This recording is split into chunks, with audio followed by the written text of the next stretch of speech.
السلام عليكم ورحمة الله تعالى وبركاته. الحمد لله الصلاة والسلام على أشرف المخلوقين وعلى آله وصحبه أجمعين أما بعد. പ്രിയ ശ്രോതാക്കളെ, സ്പെയിനിന്റെ ചരിത്ര താളുകളിൽ പ്രശോഭിച്ചു നിൽക്കുന്ന ധീര വനിതയുടെ ഓർമ്മകളിലൂടെ ഒരു ദീർഘയാത്രയാണ് നമ്മുടെ ലക്ഷ്യം. ഞങ്ങൾ അവതരിപ്പിക്കുന്ന കഥയുടെ പേര് അധികാരികൾക്ക് മുന്നിലെ പെൺസിംഹം. അധികാരികൾക്ക് മുമ്പിലെ പെൺസിംഹം. വിശാലമായ സ്പെയിൻ നഗരം കുന്നുകളും മലകളും താജ്വാരങ്ങളും മരങ്ങളും മലർവാണികളും സർവ്വതും ആ നാടിനെ മനോഹരമാക്കി. സുന്ദരമായ പ്രകൃതിയുടെ വരിദാനങ്ങൾക്കൊപ്പം ദൈവമാമണ്ണിനെ ഇസ്ലാമിന് വളർത്തുള്ള പുഷ്ടി നൽകി. സ്മരണകൾ ആ മണ്ണിൽ നിന്നും മറഞ്ഞു തുടങ്ങുന്നേയുള്ളൂ. പക്ഷേ ആത്മീയഹാരം മറഞ്ഞു സ്പെയിനിൻ മണ്ണിൽ നിന്നും. അതോന്റെ നൂറ് അണഞ്ഞു മാമല നാട്ടിൽ നിന്നും. ഈമാനിന്റെ പ്രഭാതം പറ്റുന്നേ ആ നാട്ടിലെന്ന് ഫിറനൈനാണ്ടി താണ്ഡവമാടുന്നേ. ഇസ്ലാമിക ഖിലാഫത്തിന്റെ ഈറ്റിലമായിരുന്നില്ലേ നീ? ഇന്ന് സ്പെയിൻ നസ്രാക്കളുടെ കലാസങ്ങളിൽ ഞെരിഞ്ഞമരുകയാണ്. പാപ മുസ്ലിംകൾ അവരുടെ അസ്തിത്വം പോലും ചോദ്യപ്പെട്ടുകൊണ്ടിരിക്കുന്നു. സ്വന്തം കുടികയിലുള്ളിൽ പാർക്കാൻ പോലും ഇനി അവർക്ക് അവകാശമില്ല. ക്രിസ്ത്യരുടെ ക്രൂര പീഡനങ്ങൾ സഹിച്ച് മുസ്ലിം ജനത പൊരുതിമുട്ടുന്നു. ക്രൂരനായ ഫെർഡിനാൻഡിന്റെ ആധിപത്യം സ്പെയിനിന്റെ ഗ്രാമാന്തരങ്ങളിൽ ഇടിമുഴക്കം പിടിച്ചു. ഇനി അവിടെ നസ്രാക്കളുടെ പടയോട്ടമാണ് പടയോട്ടം. ഫെർഡിനാൻഡിന്റെ മുൻകാലം തുടങ്ങി ഓരോ മുസ്ലിം വീടുകളിലും പട്ടാളം ഇരച്ചു കയറി അവിടെ നിർബന്ധിത പരിവർത്തനം നടത്തുന്നു. അതാ അവിടെ ആ കൊച്ചുകുരയിൽ നിന്നും ഒരു പെൺശബ്ദം കേൾക്കുന്നുണ്ട്. ഇടയ്ക്കിടെ ഒരു കുഞ്ഞിന്റെ കരച്ചിലും. അല്ല, ആരായിരിക്കും അത്? നമുക്കൊന്ന് ചെന്ന് നോക്കാം. നസ്റുപട അണിയണിയായി ചേരിൽ പാഞ്ഞു വരുന്നേ. മഅദിവനി സോഫിയാന്റെ വീട്ടിൽ കയറി ചെല്ലുന്നേ. നിരനിരയത് മലം വിലക്കിട്ട് അണിയണിയത് പടം നിരന്നിട്ട് ഇടലും കുഫറുകളും. മഅദി സോഫിയാന്റെ കൈകളിൽ ചങ്ങല, സോഫിയാന്റെ കൈകളിൽ ചങ്ങല. കെട്ടികൾ കുട്ടികൾ വെട്ടികളും കടവേറ്റ മറ്റമിൽ ഊറ്റച്ചട്ടമിൽ പടപൊരുതിരലായി പടപൊരുതിരലായി. അത് വീരവൃത്തളിച്ച ധീര ജവാന്റെ വിധവയായ ഭാര്യ സോഫിയുടെ ഭവനമാണ്. മതവികാരത്തിന്റെ കൊടുങ്കാറ്റുകൾ ആ കൊച്ചുകുരയിലേക്ക് മടിച്ചു വീശി. എടി, നിന്റെ മതമേത്? ഇസ്ലാം. നിന്റെ പേരോ? സോഫിയ. പതുങ്ങിയ സ്വരത്തിൽ പ്രതിപിച്ചു.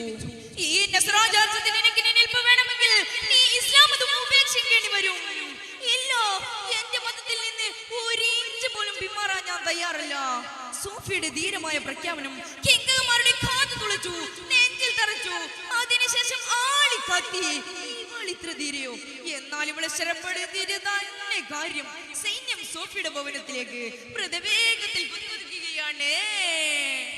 സോഫിയാന്റെ തൃക്കരങ്ങൾ രാജപടർ കെട്ടി ആ മംഗമതിയോരുദ്ധറയിൽ കൂട്ടി. കണ്ണു കവിഞ്ഞു നിറഞ്ഞു റബി സൈദത്തിൽ കൈകളുയർത്തി 5 നേരങ്ങൾ തേടി. സോഫിയാന്റെ തൃക്കരങ്ങൾ രാജപടർ കെട്ടി ആ മംഗമതിയോരുദ്ധറയിൽ കൂട്ടി. പ്രിയപ്പെട്ട പ്രഭു, ഞങ്ങൾ ആ പെൺപിശാചിനെ കൊണ്ട് തോറ്റു. മതം മാറ്റത്തിന് അവളോട് ഭയക്കാത്ത അടവുകളില്ല. എന്നിട്ടും അവൾ വിസമ്മതിച്ചു. ധീരയായി അവളുടെ പ്രഖ്യാപനത്തിന് മുമ്പിൽ ഞങ്ങൾ കൂടുതൽ ഇരിപ്പിടരായി. സൈനികരുടെ വാർത്ത കേട്ട് അദ്ദേഹം പൊട്ടിത്തെറിച്ചു. ആരവിടെ? കൊണ്ടുവരും അവളെ. എന്റെ കാലാഗ്രഹത്തിന്റെ ശിക്ഷകൾ അവളും ഒന്ന് രുചിക്കട്ടെ. സൈന്യം സോഫിയുടെ ഭവനത്തിലേക്ക്. നിർമ്മലയായ ആ മകളെ കിട്ടാതെ അവർ കയ്യാമിട്ട് ഫെർഡിനാൻഡിന്റെ തൃക്കയിൽ അടക്കപ്പെട്ടു. ജയിലിൽ അടക്കപ്പെട്ട ബീവി അവിടെ ഇരുന്ന് വിതുമ്പുകയാണ്. എന്തിനാണെന്നല്ലേ? ജയിലിന്റെ ഉള്ളിൽ നിന്നും സോഫിയ കണ്ണീർ വാർക്കുന്നു. നിറകണലായി ആ ഹൃദയത്തിൽ വേദനയായി പുകയുന്നു. റബ്ബേ, നീ കാവൽ തരണേ, കരുണാമയനേ സുബ്ഹാനേ. എൻ മകനെ കാത്തിടണേ, കരുണ കടാക്ഷം ചൊരിയണമേ. അവനാണ് ജീവിത വിജയം, അവനില്ല ശാശ്വത ഹൃദയം. അവനെ നീ കാത്തിടണേ, കരുണാമയനേ സുബ്ഹാനേ. അവനെ നീ കാത്തിടണേ, കരുണാമയനേ സുബ്ഹാനേ. സോഫിയ, ഇത് നിന്റെ അവസാനത്തെ അവസരമാണ്. രണ്ടാലൊരു കാര്യം നിനക്ക് തീരുമാനിക്കാം. ഒന്നെങ്കിൽ ഇസ്ലാം മതം ഉപേക്ഷിച്ച് നീ ഈ പ്രസ്ഥാനത്തിലേക്ക് കടന്നു വരിക, അതല്ലെങ്കിൽ ഈ ചോരപ്പൊയ്യലിനെ ഈ കുണ്ടാരത്തിലേക്ക് വലിച്ചെറിയുക.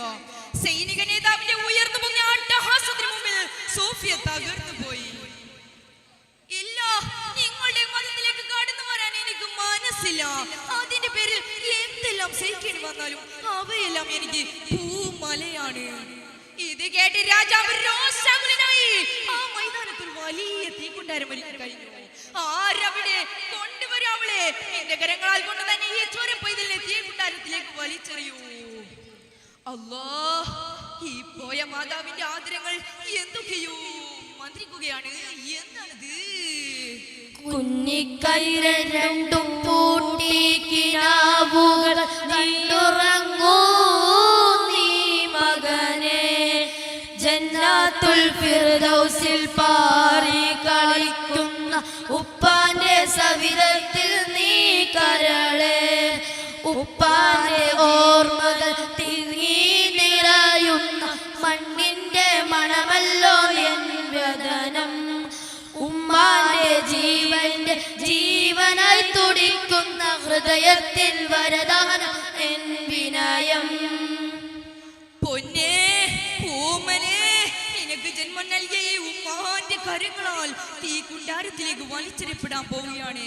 പക്ഷേ നീ പോകുന്നുണ്ടല്ലോ, ധീരനായി മരിച്ച നിന്റെ പൊന്നുപ്പാന്റെ അടുത്തേക്കാണ്. ഉപ്പാനോട് എനിക്ക് സലാം എന്ന് പറഞ്ഞേക്കണേ. തടിച്ചുകൂടിയ ആയുധങ്ങൾക്കിടയിൽ ആ മാതാവിന്റെ കണ്ടുവിടറി, കണ്ണുകൾ കലങ്ങി, ഹൃദയം വിങ്ങിപ്പൊട്ടി, ഇരു കൈകളും താങ്ങിയെടുത്ത് കൈകൾ തകർന്നു പോയി. സോഫിയ മകനെ തുരുതുരാ ചുംബിച്ചു. മോനെ, നീ ധൈര്യമായി പുഞ്ചിരിക്കൂ. അതാ അവിടെ സ്വർഗത്തിൽ നിന്നും നിന്റെ ഉപ്പ പാടി വിളിക്കുന്നു. ആ വാക്കുകൾ തീരുന്നതിന് മുമ്പ് സോഫിയുടെ കൈകളിൽ പൊന്നുമൂർത്തി കുണ്ടാരത്തിലേക്ക് മറിഞ്ഞിരുന്നു.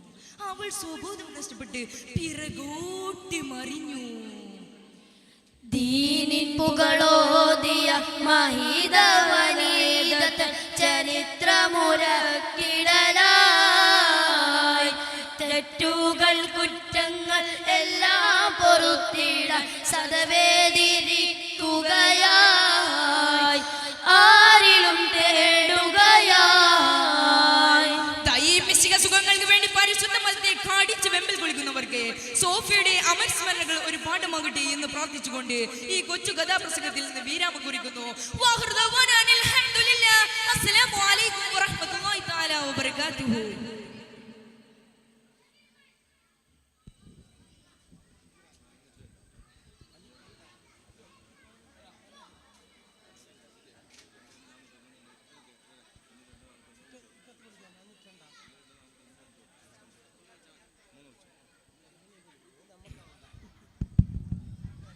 Next is number 502, 401, 301 on the stage.